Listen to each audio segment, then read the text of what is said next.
Hi everyone, welcome to ரின்சிஸ் K drama world. என்னடா வித்தியாசமா பிக்சர் போட்டிருக்கேன்னு நினைக்காதீங்க. இன்னைக்கு நம்ம பார்க்க போற சீரீஸ்க்கும் இதுக்கும் ரிலேஷன் இருக்கு.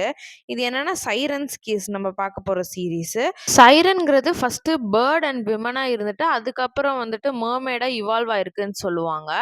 இந்த சீரீஸ் வந்துட்டு அதை பத்தி தான் இருக்கும்னு நினைக்கிறேன். நம்ம இன்னைக்கு பார்க்க போற சீரீஸ் வந்துட்டு சைரன்ஸ் கிஸ். இது 2026ல இப்போ லாஸ்ட் வீக் தான் ரிலீஸ் ஆச்சு. மொத்தம் வந்து 12 எபிசோட்ஸ் இருக்கு. ஸ்டார்டிங்ல வந்து இப்ப வரைக்கும் 3 எபிசோட்ஸ் தான் வந்திருக்கு.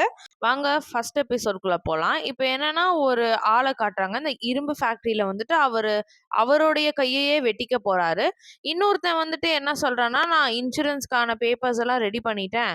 நீ இனி ஸ்டார்ட் பண்ணிக்கோ அப்படின்னு சொல்லிட்டு அவன் பாட்டுக்கு போயிடுறான். இவரும் கையை வெட்டிக்கிட்டு ரத்தம் வர வர துணியை வச்சு தொடச்சிட்டு இருக்காரு. அதுக்கப்புறம் நம்ம ஹீரோவை காட்டுறாங்க. ஹீரோ வந்துட்டு ஒரு பார்பர் ஷாப்குள்ள போறாரு. போகும்போதே சொல்லிக்கிட்டே போறாரு, இந்த மாதிரி வந்துட்டு பேப்பர்ஸ்க்கு பின்னாடி ஃப்ராடு பண்ணி பணம் வாங்குறவங்கள பிடிக்கிறது தான் என் வேலை அப்படிங்கிற மாதிரி சொல்லிக்கிட்டே போறாரு. அங்க போனதுக்கப்புறம் அந்த இடத்துல தான் அந்த ஆள் இருக்கான். இந்த இன்சூரன்ஸ் ரெடி ஆயிருச்சுன்னு சொன்ன ஆள் இருக்கான். அவன் கூட வந்துட்டு ஹீரோக்கு பயங்கரமா சண்டை வருது. 2 பேரும் சண்டை போட்டுக்கிறாங்க. ஹீரோ வந்துட்டு ஒரு இன்சூரன்ஸ் இன்வெஸ்டிகேட்டர். ஆக்சிடென்ட் வந்துட்டு ரியலாவே நடந்திருக்கு, இல்ல ஃப்ராட் பண்றாங்களா அப்படிங்கிறத கண்டுபிடிக்கிறதா வேலை. இவன் ஃப்ராட் பண்ணியிருப்பான். அதனால இவன் கைய வந்துட்டு வெட்ட போறாரு. நீயும் நல்லா இன்சூரன்ஸ் வந்துட்டு போட்டிருப்பல்ல, எத்தனை விரல வெட்டுறது அப்படின்னு ஹீரோ வந்து கோவத்திலே கேட்டுட்டு ஓங்கி அந்த கத்தி எடுத்து வெட்டுற மாதிரி காட்டுறாங்க. அதோட கட் பண்ணி ஹீரோயினை காட்டுறாங்க. ஹீரோயின் வந்துட்டு ஒரு கார்விங் பண்ணிட்டு இருக்காங்க. Wooden carving. வுட்டன்லேயே வந்துட்டு அந்த சிலையெல்லாம் செய்யற மாதிரி செஞ்சுட்டு இருக்காங்க. அப்படியே பண்ணிட்டு இருக்கும்போது அவங்க கையில் பிளட் வர மாதிரி காட்டுறாங்க. அங்கேருந்து கட் பண்ணிட்டு அதுக்கப்புறம் நியூஸ்ல காட்டுறாங்க அந்த ஆளை பிடிச்சாச்சு அப்படிங்கிற மாதிரி. ஹீரோ வந்துட்டு அவனோட ஆஃபீஸ்க்கு வரான். அப்போ ஒரு பொண்ணு பார்த்துட்டு என்னுடைய வேலையை கெடுத்துட்ட அப்படிங்கிற மாதிரி சொல்றான். அது அங்கேருந்து போயிட்டு அவர் போய் அவருடைய இடத்துல உட்காரும் போது அவருக்கு சீனியரா ஒருத்தர் இருக்கிறாரு, ஜூனியர் பையன் ஒருத்தர் இருக்கிறான். பார்த்து பண்ண மாட்டியா, எல்லாரும் வந்துட்டு ஃபோன் பண்ணி கேட்டுட்டு இருக்காங்க. அந்த பார்பர் ஷாப் வந்துட்டு ஒரு பிரைவேட்டான பார்பர் ஷாப்பு அப்படின்னு சொல்லும்போது, இல்ல நான் கிளம்புறேன் அப்படின்னு சொல்லிட்டு இவன் போவான். நில்லு நில்லுன்னு சொல்லிட்டு இருக்கும் போதே இன்னொரு அசிஸ்டன்ட் வந்துட்டு ஒரு பொண்ணோட கேஸை பத்தி பேசுறாங்க. இப்போ ஹாஸ்பிட்டல்ல காட்டுறாங்க. அந்த பொண்ணோட அம்மா, ஐயோ என் பொண்ணுக்கு இப்படி ஆயிடுச்சே அப்படின்னு சொல்லி அழுதுகிட்டே இருக்கா. ஹீரோ ஒரு முறைச்சோன்னே அது வாயை மூடிக்கிட்டா அழுகிறத. அதுக்கப்புறம் போய் ஒரு 1 இயர்க்கு முன்னாடி நடந்தது காட்டுறாங்க. அந்த பொண்ணுக்கு கண்ணுல வந்து ஏதோ அடிபட்டிருக்கு. இந்த மாதிரி நான் தான் தூங்கும்போது கண்ணை தேய்ச்சிக்கிட்டே வந்து இருந்தனால இப்படி ஆயிடுச்சு அப்படின்னு சொல்லிட்டு அந்த பொண்ணு சொல்லுது. ஹீரோக்கு தெரியுது இது எல்லாத்துக்கும் காரணம் அவங்க அம்மா தான். அதாவது இன்சூரன்ஸ் பணத்துக்காக தான் இப்படி பண்றான்னு தெரியுது. இப்போ ப்ரெசென்ட்ல காட்டுறாங்க. அந்த பொண்ணை போய் பார்க்க போறான். அந்த பொண்ணுக்கு வந்துட்டு ஃபயர் ஆக்சிடென்ட் ஆயிடுச்சுன்னு சொல்றாங்க. நான் தான் வந்துட்டு ராமியான் சாப்பிடும்போது என் மேல போட்டுக்கிட்டேன் அப்படின்னு அந்த பொண்ணு அவங்க அம்மாக்காக பொய் சொல்லுது.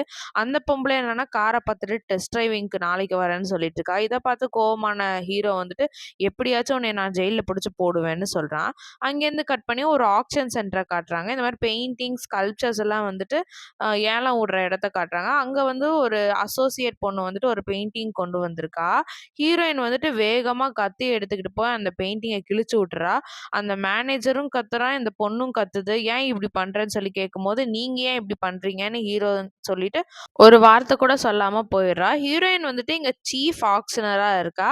அசோசியேட்டா இருக்கிறது தான் அந்த பொண்ணு. அந்த பொண்ணு போயிட்டு ஏன் இப்படி பண்றீங்கன்னு கேட்கும்போது, அது ஃபேக்கு அப்படின்னு சொல்லும்போது, இல்ல நான் அவங்க பையன்கிட்ட அந்த பெயிண்டரோட பையன்கிட்டே கேட்டுட்டேன்னு சொல்லும்போது, ஹீரோயின் சொல்றா, அந்த பெயிண்டர் வந்துட்டு ஸ்ட்ரோக் வந்து ஹாஸ்பிட்டல்ல கிடக்குறாரு. அவரால பிரஷ் கூட பிடிக்க முடியாது. எது ஃபேக்கு எது ஒரிஜினல் தெரியாது. நீ எல்லாம் இந்த வேலைக்கு லாயக்கே இல்ல. வெயிட் பண்ணு, என்கொயரி நடக்கும், வந்து அங்க ஆன்சர் பண்ணு அப்படின்னு சொல்லிட்டு ஹீரோயின் போயிடுறா. இவளுக்கா பயங்கரமா டென்ஷன் ஆகுது. 2 பேத்துக்கும் ஆகாதாட்டிருக்கு இந்த இடத்துல. அப்புறம் கட் பண்ணி ஒரு சிமெட்ரிய காட்டுறாங்க. அதுக்கப்புறம் ஹீரோக்கு நடந்த ஒரு பாஸ்ட் விஷயத்த காட்டுறாங்க. அங்க ஒரு பொண்ண பார்த்து ஹீரோ அழுதுகிட்டு இருக்கான். அப்ப வந்துட்டு அந்த பொண்ணோட பாய் ஃப்ரெண்ட் ஆட்டிருக்கு. அவன் சிரிக்கிற மாதிரி ஹீரோவுக்கு தெரியுது. உடனே ஹீரோ வேகமா கோவப்பட்டு அவன போய் சட்டைய பிடிக்கிறான்.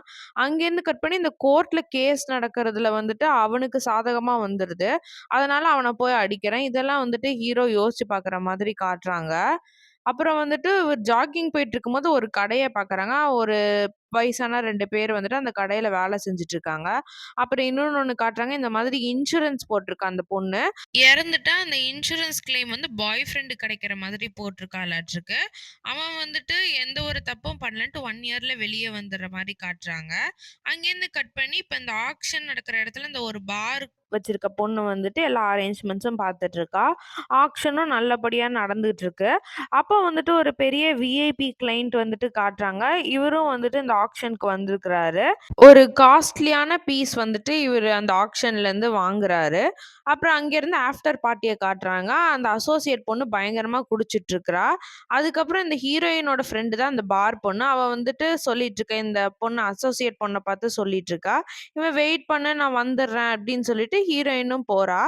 அப்புறம் பார்த்தா ஹீரோயின் பின்னாடியே அந்த விஐபி கிளையண்ட்டும் போயிட்டு ஹீரோயின் கிட்ட பேசிட்டு இருக்காரு.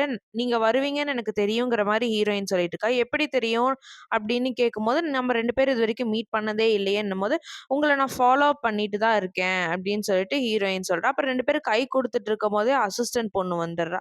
இவன் உங்களுக்கு கைட் பண்ணுவான்னு சொல்லிட்டு ஹீரோயின் போயிடுறா. அப்புறம் அசிஸ்டன்ட் பொண்ணு வந்துட்டு அவளோட பிசினஸ் கார்ட குடுக்கும்போது, இவன் வந்துட்டு என்ன பண்றான், அத கசக்கி தூக்கி போட்டு எந்த நேரத்துல வரணும்னு உனக்கு தெரியவே தெரியாது. அப்படிங்கிற மாதிரி டென்ஷன் ஆயி பேசிட்டு இருக்கான். அந்த அசோசியேட் பொண்ணுக்கு அப்படியே கோவம் வருது. ஒரு மாரி டென்ஷன் ஆயிடுறா. அதுக்கப்புறம் வந்துட்டு அந்த ரூம்ல காட்டுறாங்க. ஹீரோயினும் அந்த அசோசியேட் பொண்ணும் உட்கார்ந்துட்டு இருக்காங்க. அப்ப வந்துட்டு அசோசியேட் பொண்ணு சொல்றா, "இந்த மாதிரி நான் உன்ன டிஸ்டர்ப் பண்ணிட்டேன்னு உனக்கு கோவம் வரலையான்னு?" கேட்கும்போது, "நீ வந்துட்டு இன்னும் வேலை முடியவே இல்ல. எப்படி நீ குடிக்கிற? ஒரு ப்ரொஃபஷனல் மாதிரி இரு." அப்படின்னு சொல்லும்போது, "நீங்க ப்ரொஃபஷனல் எனக்கு நல்லாவே தெரியும். உங்களோட மென்டல் ஹெல்த்தும் ரொம்ப ஸ்ட்ராங்கா இருக்கு நல்லாவே தெரியும்." அப்படின்னு அந்த பொண்ணு சொல்றா. "உண்மை வெளிய வரும்போது நான் உன் பொசிஷன்ல இருப்பேன்." அப்படின்னு சொல்லும்போது, ஹீரோயின் "உன்னோட ஸ்கில்ஸ வச்சா?" அப்படின்னு சொல்லிட்டு நக்கலா பேசுறா. அவ போயிடுறா. அங்கேருந்து கட் பண்ணி வந்துட்டு ஹீரோக்கு ஒரு கால் வருது. யாருன்னு பார்த்தா இந்த அசோசியேட் பொண்ணு தான் ஃபோன் பண்ணி, இந்த மாரி இன்சூரன்ஸ் ஃப்ராட் கேஸ் உங்ககிட்ட பத்தி பேசணும்னு சொல்றா. அப்ப "எனக்கு ஏன் கால் பண்ணீங்க? நீங்க ஒரு போலீஸ்க்கு கால் பண்ணியிருக்கலாம்ல." அப்படின்னு சொல்லும்போது, "இல்ல போலீஸ் வந்துட்டு அத ஆக்சிடென்ட் சொல்லிட்டு க்ளோஸ் பண்ணிட்டு போயிட்டாங்க. உங்கள மட்டும் தான் என்னால நம்ப முடியும். நீங்க நேர்ல வாங்கன்னு" அந்த பொண்ணு சொல்லுது. ஹீரோவும் சரின்னு சொல்லிர்றான். அப்புறம் ஹீரோ வீட்ல ஒரு பொண்ணு வந்துட்டு தூங்கிட்டு இருக்கு. அந்த பொண்ணு வந்து போலீஸ் பொண்ணு. 3 நாளா எனக்கு தூக்கமே இல்லன்னு தூங்கிட்டு இருக்கா. நான் ஒரு கேஸ் விஷயமா போனேன். அது உன் ஏரியா தான் அப்படின்னு ஹீரோ சொன்னோனே அந்த பொண்ணு எந்திரிச்சு வந்துருது. அப்புறம் பார்த்தா அந்த அசோசியேட் பொண்ண யாரோ தள்ளுற மாதிரி காட்டுறாங்க. யாருன்னு கிளியரா காட்டல நமக்கு. அப்புறம் ஹீரோவும் போலீஸ் பொண்ணும் போறாங்க அந்த லொகேஷனுக்கு. அங்க போய் பார்த்தா, அங்க மேலேருந்து யாரோ கீழ வேகமா விழுகுறாங்க. யாருன்னு பார்த்தா, அது அந்த அசோசியேட் பொண்ணு தான். ஹீரோ வந்துட்டு கால் பண்ணி பார்க்கும்போது தான் தெரியுது, அந்த பொண்ணோட ஃபோன்ல ரிங் அடிக்குது. நம்ம கூப்பிட்ட பொண்ணு இதுதான் அப்படின்னு சொல்லிட்டு யோசிக்கிறான். அந்த பொண்ண பார்த்து கண்ணெல்லாம் கலங்குது. அங்கேருந்து கட் பண்ணி ஹீரோயின காட்டுறாங்க. ஹீரோயின் வந்துட்டு இந்த பேர்ட்ஸோட டிஃபரெண்ட் போஸ்டர வந்து கார்விங் பண்ணிட்டு இருக்க மாரி காட்டுறாங்க. அங்கேருந்து கட் பண்ணி நெக்ஸ்ட் டே கிரைம் சீன்ல ஒரு போலீஸ் அசிஸ்டன்ட் பையன் வந்துட்டு சொல்றான், இந்த மாதிரி சூசைடா இருந்தாலும், ஸ்லிப் ஆயி விழுந்திருந்தாலும், அந்த பொண்ணு வந்துட்டு இந்த அட்டாப்சி பண்ற இடத்துல நின்னுட்டு இருக்கா. அங்க இருந்துட்டு சரி நான் பார்த்துக்கிறேன் அப்படின்னு சொல்லிட்டு சொல்றா. அப்படின்னு சொல்லிட்டு இந்த இன்ஃபர்மேஷன அந்த போலீஸ் பொண்ணுகிட்ட வந்துட்டு அந்த பொண்ணு கேட்கிறா. இந்த மாதிரி எப்படி வந்துட்டு விழுந்தாங்க அப்படின்னு சொல்லும்போது, டாக்டர் சொல்றாரு, இந்த மாரி மல்டிபிள் ஃப்ராக்சர் ஆயிருக்கு. கண்டிப்பா சூசைடோ இல்ல மிஸ் ஆயி விழுந்திருக்கிறதுக்கு தான் வாய்ப்பு இருக்கு. ஆனா இன்னொரு விஷயம் என்னன்னா, அந்த பொண்ணுக்கு வந்துட்டு வாயிலயும், கழுத்துலயும் அடிபட்டிருக்கு அப்படின்னு சொல்றாரு. யாராச்சும் கழுத்த நெரிச்சு கொலை பண்றதுக்கு வாய்ப்பு இருக்கா? அப்படின்னு சொல்லிட்டு அந்த பொண்ணு கேட்கும்போது, டாக்டர் வந்துட்டு இல்ல அதுக்கெல்லாம் சான்சஸ் இல்ல அப்படின்னு சொல்றாரு. அதுக்கப்புறம் இதெல்லாம் வந்துட்டு அந்த போலீஸ் பொண்ணும், அந்த அசிஸ்டன்ட் பையனும் வந்துட்டு அவங்க சீஃப் கிட்ட வந்து ரிப்போர்ட் பண்றாங்க. "நீ எப்படி கரெக்ட்டா அந்த இடத்துக்கு போன?" அப்படின்னு சொல்லிட்டு அவரு கேட்கும்போது, "இல்ல டிப்பு கிடைச்சது. இந்த மாரி இன்சூரன்ஸ் ஃப்ராடுன்னு சொல்லிட்டுன்னும்போது, என்ன ஹீரோக்கு டிப் கிடைச்சதா?" அப்படின்னு சொல்லிட்டு அவரு கேட்கிறாரு. ஆமான்னு சொல்றா. "இனிமே நீயும் நானும் தான் இந்த கேஸ பார்த்துக்க போறோம்ன்னு" அவரு ஸ்ட்ரிக்ட்டா சொல்லிர்றாரு. ஹீரோ வந்துட்டு இன்வால்வ் ஆவானே, "உங்களுக்கு ப்ராப்ளம் இல்லையா?" அப்படின்னு சொல்லிட்டு அந்த பொண்ணு கேட்கிறா. ஏன்னா வந்துட்டு ஹீரோவோட அந்த தங்கச்சியோட கேஸ வந்துட்டு இவரு தான் பார்த்திருப்பாரு. ஹீரோவும் வந்துட்டு எக்ஸ் காப்பா தான் இருந்திருப்பான். ஆனா 2 பேத்துக்கும் அதனால ஒரு கிளாஷ் இருக்கும் போல. அதுக்கு வந்துட்டு இவரு சொல்றாரு, "எனக்கு ஒண்ணும் பிரச்சனை இல்ல. பிரச்சனைனா அவனுக்கு தான் இருக்கணும்." அப்படின்னு சொல்றாரு. அங்கேருந்து கட் பண்ணி ஹாஸ்பிட்டல்ல காட்டுறாங்க. அந்த சின்ன பொண்ணோட கேஸு. அந்த போலீஸ்காரர் வந்து இந்த கேஸ நான் உங்களுக்காக தான் ரீஓப்பன் பண்ணேன். ஆனா அந்த பொண்ணு வந்துட்டு இல்லன்னு உண்மைய மறைச்சுக்கிட்டே இருக்கு. அவங்க அம்மாவ காப்பாத்துறதுக்காக அப்படின்னு சொல்லிட்டு சொல்றாரு. அப்ப வந்துட்டு ஹீரோ கூட வேலை செய்ற ஒருத்தன்கிட்ட வந்துட்டு ஹீரோ சொல்றான், இந்த மாதிரி எல்லாம் பிரச்சனை. அந்த பொண்ணு வந்துட்டு அவங்க அம்மாவ காப்பாத்த பாக்குதுன்னு சொல்றான். அதுக்கப்புறம் கட் பண்ணி இங்க வந்துட்டு அந்த அசோசியேட் பொண்ணோட ஃபியூனரல் நடக்குது. அங்க போறாங்க. இந்த பார் ஓனர் பொண்ணு தான் வந்துட்டு அந்த அசோசியேட் பொண்ண தள்ளி நிப்பாட்டியிருப்பா. அத வந்து யோசிச்சு பாக்குற மாதிரி காட்டுறாங்க. அங்கேருந்து கட் பண்ணி ஹீரோ வந்துட்டு எப்படியோ வந்து அந்த ஆக்ஷன் சென்டருக்குள்ள போயிருவான். இப்பதான் வந்துட்டு ஹீரோயின ஃபர்ஸ்ட் டைம் ஹீரோ பாக்குற மாரி காட்டுறாங்க. லைட்ஸ் வந்துட்டு ஆஃப் ஆயிடும். அதுக்கப்புறம் ஆன் ஆகும்போது தான் அவன் சுயநினைவுக்கு வர மாதிரியே காட்டுவாங்க. அவன் அந்த அளவுக்கு மெஸ்மரைஸ் ஆயி நின்னுட்டு இருக்க மாரி காட்டுவாங்க. அப்புறம் தான் ஹீரோக்கு அந்த சைடு போய் பார்க்கும்போது தான் தெரியுது இது ஒன் சைட் மிரர்ன்னு. ஹீரோ பார்த்தது மட்டும் தான் தெரிஞ்சிருக்கும். ஹீரோயினுக்கு எதுவுமே தெரிஞ்சிருக்காது. அதுக்கப்புறம் வந்து சேர்மன் கிட்ட ஹீரோயின் சொல்றா, இந்த மாதிரி வந்துட்டு என் மேல தான் மிஸ்டேக். என்னோட டீம் மெம்பர நான் தான் பார்த்துக்காம விட்டுட்டேன் அப்படின்னு சொல்றா. அதுக்கப்புறம் அந்த மேனேஜர் வந்துட்டு சொல்றான், இந்த மாதிரி போலீஸ் இன்வெஸ்டிகேட் பண்ண வராங்க. நானே போய் பேசட்டான்னு சொல்லி கேட்கும்போது, இல்ல நான் போய் பேசுறேன் அப்படின்னு சொல்லிட்டு ஹீரோயின் சொல்றா. அப்புறம் இன்வெஸ்டிகேஷன் பண்றதுக்கு அந்த சீஃப்பும், அந்த போலீஸ் பொண்ணும் வந்திருப்பாங்க. 2 பேரும் வந்துட்டு ஹீரோயின் கிட்ட கேட்கறாங்க கொஸ்டின்ஸ் எல்லாம். இந்த மாதிரி அந்த பொண்ண பத்தி உங்களுக்கு ஏதாச்சும் தெரியுமான்னு கேட்கும்போது, இல்ல பர்சனல் லைஃப் பத்திலாம் எதுவுமே தெரியாது. அந்த பொண்ணு டிப்ரஷன்ல இருந்திருக்கா, அது தெரியுமான்னு கேட்கும்போது, இல்ல. அவன் வந்துட்டு என்னோட கொலீக் அப்படின்னு சொல்றாங்க. அதுக்கப்புறம் நீங்க எப்ப கடைசியா அவள பார்த்தீங்கன்னு கேட்கும்போது, இந்த ஆக்ஷன் முடிஞ்சதுக்கப்புறம் ஆஃப்டர் பார்ட்டில தான் நான் வந்துட்டு அந்த பொண்ண கடைசியா பார்த்தேன். அப்படின்னு வந்துட்டு ஹீரோயின் போய் சொல்றா. அங்க யார் யாரெல்லாம் வந்தாங்கன்னு சொல்லிட்டு கிளையன்ட் டீட்டெயில்ஸ் குடுக்க முடியுமான்னு கேட்குறாங்க. அங்கேருந்து கட் பண்ணி ஹீரோ வந்துட்டு எப்படியோ வந்து அங்கே ஸ்டெப்ஸ்லலாம் ஏறி மாடிக்கு வந்து அங்க விழுந்த சீன வந்துட்டு பார்த்துட்டுருக்கான். மறுபடியும் இன்வெஸ்டிகேஷன் நடக்கிறத காட்டுறாங்க. அப்போ வந்துட்டு ஹீரோயின் கிட்ட கேட்ட கேள்விக்கு ஹீரோயின் வந்துட்டு, "இல்ல கிளையன்ட் டீட்டெயில்ஸ் எல்லாம் குடுக்க முடியாது. அதெல்லாம் கான்ஃபிடென்ஷியல்" அப்படின்னு சொல்றா. "உங்க கூட வேலை செஞ்ச கொலீக் வந்துட்டு இறந்து போயிருக்காங்க. நீங்க கிளையண்ட்ஸ காப்பாத்த பார்க்குறீங்களா?" அப்படின்னு சொல்லிட்டு அந்த பொண்ணு கேட்குறா. ஹீரோயின் வந்துட்டு இனிமே எதுவா இருந்தாலும் எனக்கு ரிட்டர்ன்ல எழுதி கொடுங்க பார்த்துக்கலாம் அப்படின்னு சொல்றா. கடைசியா ஒரே ஒரு கொஸ்டின், நீங்க வந்துட்டு இந்த சம்பவம் நடக்கும்போது எங்க இருந்தீங்க? அப்படின்னு சொல்லிட்டு அந்த போலீஸ் பொண்ணு கேட்கும்போது, நான் என்னோட ஆஃபீஸ்ல இருந்தேன் அப்படின்னு சொல்லிட்டு ஹீரோயின் சொல்லிடுறா. சொல்லி முடிச்சுட்டு வேகமா ரெஸ்ட் ரூமுக்கு போயிட்டு ஏதோ டேப்லெட்ஸ் எல்லாம் எடுத்து போட்டுக்கிட்டு டென்ஷனா இருக்கா. ஹீரோவும் அங்க கிரைம் சீனை பார்த்துட்டு வரான். அதுக்கப்புறம் இந்த அசிஸ்டன்ட் பொண்ணும் சீஃபும் வந்துட்டு நிக்கிறாங்க. அப்ப ஹீரோ சொல்றான், காசு குடுத்தா நீங்க யாருக்கு வேணாலும் வேலை செய்வீங்க அப்படின்னு சொல்லிட்டு சொல்லும்போது 2 பேத்துக்குள்ள வாக்குவாதம் நடக்குது. 2 பேரும் மாறி மாறி சட்டைய புடிச்சுக்கிட்டு அடிச்சுக்க போம்போது, அந்த போலீஸ் பொண்ணு தான் வந்து தடுத்துட்டு, "இது ஒண்ணும் நம்ப ஆஃபீஸ் இல்ல. இது வேற ஒருத்தவங்களோட ஆஃபீஸ்" அப்படின்னு சொல்றான். அப்ப வந்துட்டு இந்த சீஃப் அந்த போலீஸ் பொண்ணுகிட்ட, "இவன் கிட்ட ஏதாச்சும் கேஸ நீ லீக் பண்ணனா, அதுக்கப்புறம் வேலைய விட்டு நிக்கிறதுக்கு வந்துட்டு நீ ரெடி ஆயிக்கோ" அப்படின்னு சொல்லிட்டு போயிடுறாரு. அங்கேருந்து கட் பண்ணி நைட் டைம்ல வந்துட்டு இந்த பொண்ணு சொல்றா, இந்த மாரி ஒரு பொண்ணு மேல தான் சந்தேகமா இருக்கு அப்படின்னு சொல்லிட்டு ஹீரோயினோட ஃபோட்டோ வந்துட்டு ஹீரோவுக்கு அனுப்பிச்சு விடுறா. ஹீரோ வந்துட்டு ஹீரோயினோட ஃபோட்டோவ பார்த்துட்டு அதுக்கப்புறம் யோசிச்சு பார்க்குறான். ஆமால்ல இந்த பொண்ணு அங்க நம்ம பார்த்த பொண்ணுன்னு சொல்லிட்டு ஹீரோயின பத்தின டீட்டெயில்ஸ் எல்லாம் வந்துட்டு சர்ச் பண்ணி பார்க்குறான். அவள பத்தி நெறைய இன்ஃபர்மேஷன்லாம் எடுத்துக்கிறான். அதுக்கப்புறம் நெக்ஸ்ட் டே வந்துட்டு ஃபியூனரலுக்கு போறான். அந்த அசோசியேட் பொண்ணோட ஃபியூனரலுக்கு போறான். ஹீரோயினும் அந்த ஃபியூனரலுக்கு வரா. அதுக்கப்புறம் உட்கார்ந்து சாப்பிட்டுட்டு இருக்கும்போது இந்த ட்ரெய்னீஸ்லாம் பேசிக்கிறாங்க. இந்த மாதிரி மேனேஜர் வந்துட்டு ஹீரோயின் வந்து சீஃப் ஆக்ஷனரா இருக்கால்ல, அந்த வேலைய விட்டு அவள தூக்கிட்டு இந்த அசோசியேட் பொண்ண சீஃப் ஆக்ஷனரா ஆக்குறேன் அப்படின்னு சொன்னாருன்னு பேசிட்டு இருக்காங்க. அங்கேருந்து இதெல்லாம் கேட்டுட்டு ஹீரோ வெளியில வந்துட்டு ஹீரோயின பார்க்குறான். ஹீரோயின் வந்துட்டு கார ஓப்பன் பண்ண முடியாம கீ வந்துட்டு ப்ராப்ளமா இருக்குதுன்னு சொல்லிட்டு அதுக்கு வந்துட்டு ஹீரோ ஹெல்ப் பண்றான்.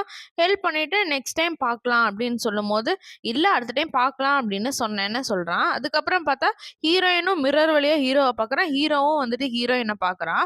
ஹீரோ வந்துட்டு அவன் ஆஃபீஸ்ல போயிட்டு இன்சூரன்ஸ் லிஸ்ட்லாம் செக் பண்ணிட்டு இருக்கான். அந்த இறந்து போன பொண்ணுக்கு ஏதாச்சும் இன்சூரன்ஸ் இருக்கான்னு பார்க்குறான். அப்புறம் ஹீரோயின பத்தி சர்ச் பண்ணி பார்த்துட்டு இருக்கும்போது தான் இந்த மாரி ஒருத்தரோட பேர்ல இன்சூரன்ஸ் இருந்திருக்கு. ஹீரோயின் கிளைம் பண்ற மாதிரி இருந்திருக்கு. ஆனா, இன்சூரன்ஸ வந்து கேன்சல் பண்ணியிருக்காங்க அப்படிங்கிற மாதிரி காட்டுறாங்க. ஹீரோ வந்துட்டு அதுல இருக்கிற நம்பருக்கு கால் பண்ணி பார்த்தா, அது வந்துட்டு அந்த ஆளோட அம்மா பேசுறாங்க. இந்த மாரி 10 நாளைக்கு முன்னாடி என் பையன் இறந்துட்டான் அப்படிங்கிற மாதிரி சொல்றாங்க. அப்புறம் அந்த பையனோட ஃபோட்டோவ காட்டிட்டு ஒரு வீடியோ காட்டுறாங்க. அந்த பையனும், ஹீரோயினும் வந்துட்டு நின்னு ஃபோட்டோ எடுத்துட்டு இருக்க மாதிரி காட்டுறாங்க. இதுல வந்துட்டு ஹீரோயின் பார்த்துட்டு ஃபீல் பண்ணி வெளியில போய் நின்னுட்டு இருக்கா. அவன் வந்துட்டு ஹீரோயினோட ஃபியான்சேவாட்ருக்கு. அப்புறம் நெக்ஸ்ட் டே இந்த கேஸ பத்தி நான் விசாரிக்க போறேன் அப்படின்னு சொல்லிட்டு ஹீரோ போகும்போது, அந்த சீனியர் வந்துட்டு கேன்சல் ஆனத வந்துட்டு எதுக்கு நீ விசாரிக்க போறேன்னு கேட்கறதுக்குள்ளேயே ஹீரோ ஆள காணோம். அதுக்கப்புறம் அந்த பையன்கிட்ட சொல்றான், "இவன் இன்னும் போலீஸ் நெனப்புலயே இருக்கான். இவன இங்க வேலைக்கு கொண்டு வந்தது என் தப்பு தானே" அப்படிங்கும்போது அவன் ஆமாங்கிற மாரி தலையாட்டுறான். அங்கேருந்து கட் பண்ணி அந்த போலீஸ் பொண்ணுகிட்ட வந்துட்டு ஹீரோ பேசிட்டு இருக்கான். இன்சூரன்ஸ் போட்டிருக்காங்க. ஆனா இறக்கறதுக்கு முன்னாடியே கேன்சல் பண்ணியிருக்காங்க அப்படின்னு சொல்லிட்டு ஹீரோ வந்துட்டு அந்த பொண்ணுகிட்ட சொல்லிட்டு இருக்கான். அப்புறம் அந்த போலீஸ் பொண்ணு வந்துட்டு ஹீரோக்கு அட்டாப்சி ரிப்போர்ட் அனுப்பியிருக்கா. அப்ப வந்துட்டு தண்ணீல மூழ்கி இறந்து போயிட்டாருங்கிற மாதிரி அந்த ரிப்போர்ட்ல இருக்குது. இத பத்தி ஹீரோயின் கிட்ட கேட்கலான்னு சொல்லிட்டு ஹீரோ போயிட்டு ஹீரோயின் கிட்ட சொல்றான். இந்த மாதிரி அந்த அசோசியேட் பொண்ணு இறந்திருக்கா. அவ இன்சூரன்ஸ விசாரிக்க தான் வந்திருக்கேன் அப்படின்னு சொல்லிட்டு சொல்றாரு. அப்போ வந்து ஹீரோயின் கிட்ட கேள்வி கேட்கிறாரு. நீங்க எவ்வளோ சம்பாரிப்பீங்க ஒரு மாசத்துக்கு அப்படின்னு சொல்லி கேட்கும்போது, இல்ல நார்மலான ஆஃபீஸ் ஒர்க்கர் மாரி தான் எனக்கும் சேலரி இருக்கும் அப்படின்னு சொல்லும்போது, ஹீரோ சொல்றான், உங்க கிளையண்ட்ஸ் எல்லாமே ரிச் கிளையண்ட்ஸ்ங்கிறனால உங்களுக்கும் இந்த மாரி இருக்கணும்னு தோணியிருக்கும் என்னமோன்னு சொல்லிட்டு ஹீரோ சொல்றான். அங்கேருந்து கட் பண்ணி ரெக்கார்டட் வாய்ஸ்ல யாரோ கால் பண்ணி சொல்றாங்க. இந்த மாதிரி வந்து இது மர்டரு, சூசைட் இல்ல அப்படிங்கிற மாரி சொல்றாங்க. நீங்க என்ன விட்னஸான்னு சொல்லி கேட்கும்போது கட் பண்ணிட்டாங்க. நீங்க ஏன் இத பத்தியெல்லாம் விசாரிக்கிறீங்கன்னு சொல்லிட்டு ஹீரோயின் கேட்கும்போது, ஹீரோ வந்துட்டு ஹீரோயினோட ஃபியான்சே பேர சொல்றா. இந்த மாரி அவரு இன்சூரன்ஸ் போட்டிருக்காரு. அது கேன்சல் பண்ணிட்டாங்கங்கிறது உங்களுக்கு தெரியுமா? அப்படின்னு சொல்லிட்டு கேட்கும்போது, தெரியும்னு ஹீரோயின் சொல்றா. கேன்சர் ஆன இன்சூரன்ஸ் எல்லாம் விசாரிக்கிற அளவுக்கு உங்களுக்கு நேரம் இருக்கா? அப்படின்னு சொல்லிட்டு ஹீரோயின் ஹீரோவ பார்த்து கேட்கிறா. அவரு இனிஷியலா போட்ட அமௌண்ட் வந்துட்டு அவரோட அக்கவுண்ட்க்கு வந்திருக்குமே அப்படின்னு சொல்லும்போது, அந்த அமௌண்ட்ட நான் எடுத்துட்டேன்னு சொல்ல வரீங்களா? அப்படின்னு சொல்லிட்டு ஹீரோயின் கேட்கிறா. எத வச்சு என்னைய நீங்க சந்தேகப்படுறீங்க? அப்படின்னு சொல்லிட்டு ஹீரோயின் கேட்கும்போது, எனக்கு தெரியும். இந்த மாதிரி உயிர கொன்னு பணத்த எடுக்கணும்னு நெனைக்கிறவங்கள எனக்கு பார்த்தாலே தெரியுங்கிற மாதிரி ஹீரோ சொல்றான். அங்கேருந்து கட் பண்ணி இந்த விழுந்த சீன காட்டுறாங்க. மேலருந்து யாரோ பார்க்குற மாரி காட்டுறாங்க. யாருன்னு பார்த்தா அது நம்ம ஹீரோயின். இதோட வந்து இந்த எபிசோட முடிக்கிறாங்க. அடுத்த எபிசோட்ல பார்க்கலாம். பாய்.